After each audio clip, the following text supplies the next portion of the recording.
The fifth morning began with the sea. Trincomalee's waves whispered stories of travelers before us, and as the sun climbed over the horizon, we knew our journey was nearing its final stretch. But before the road called again, we took a moment, breathing in the morning air, letting the calm before the ride settle in. Koneswaram stood above the city, watching over the ocean like it had for centuries. We climbed the steps, stepped into its sacred silence, and took a moment to reflect. 5 days on the road, countless miles behind us, and still the journey wasn't over.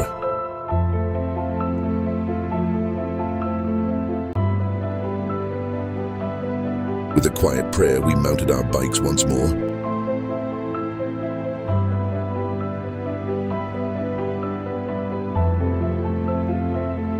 The A15 curved around Trincomalee's harbor, leading us to a hidden paradise, Marble Beach. Soft sand, untouched waters, a place where time seemed to slow.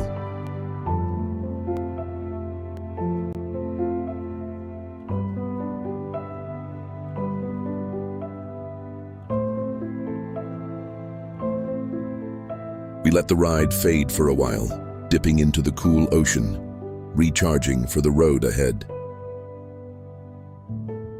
Then the terrain changed. The smooth roads disappeared, replaced by loose gravel and dust. Bush forest surrounded us, dry fields stretched endlessly, and for miles there wasn't a single soul in sight.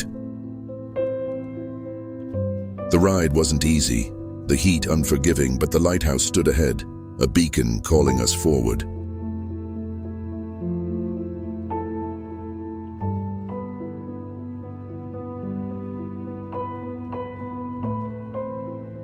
Reaching the Sampur lighthouse felt like uncovering a lost piece of history. The beach stretched empty, wild, beautiful.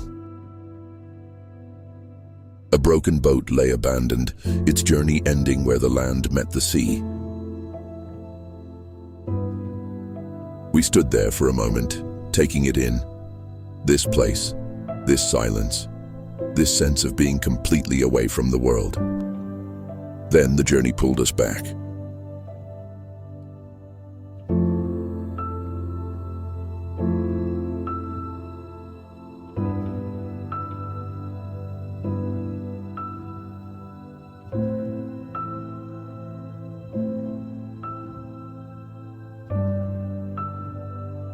The gravel roads led us once again to the A15, and suddenly the world transformed.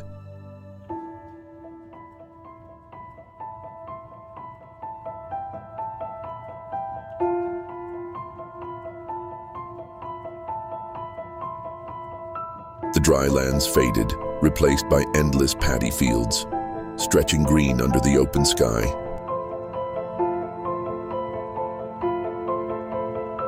Every mile carried us through different landscapes, reminding us how much Sri Lanka held within its borders. The heat, the long ride, the weight of the journey, it all caught up with us. By the roadside, under the only patch of shade we could find, we stopped.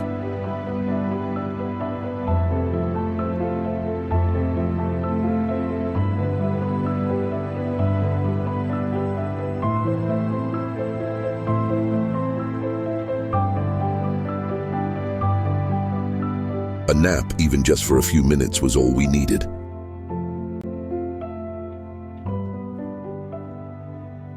Sometimes even the road understands when you need to rest. From there, we joined the A4, moving deeper into the eastern province.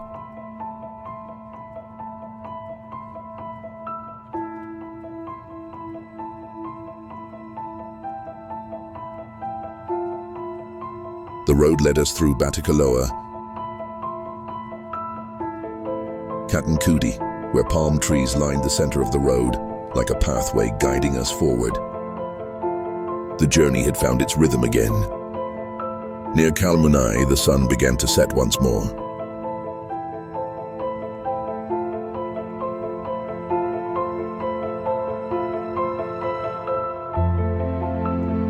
Against the backdrop of endless fields, it cast long shadows, painting the world in shades of gold.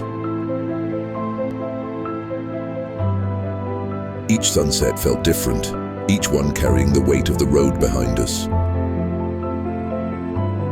We stood there knowing only one more day remained.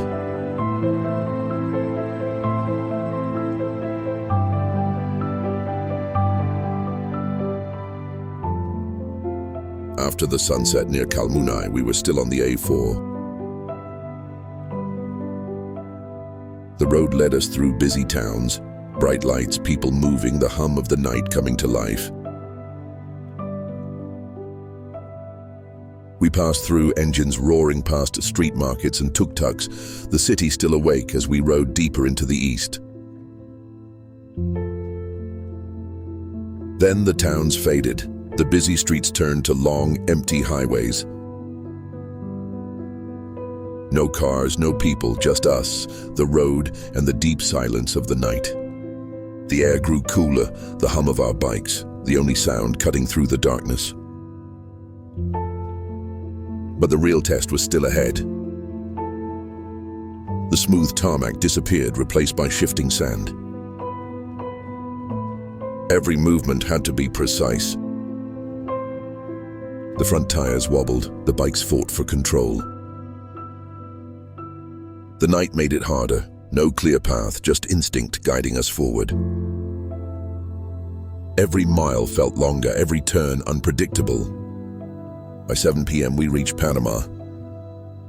The sand roads had tested us. The long ride had drained us. But the ocean was there, waiting. That night we sat on the beach listening to the waves, feeling the weight of the journey settle in.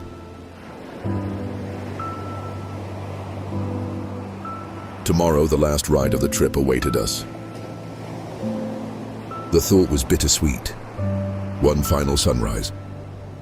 One final road ahead.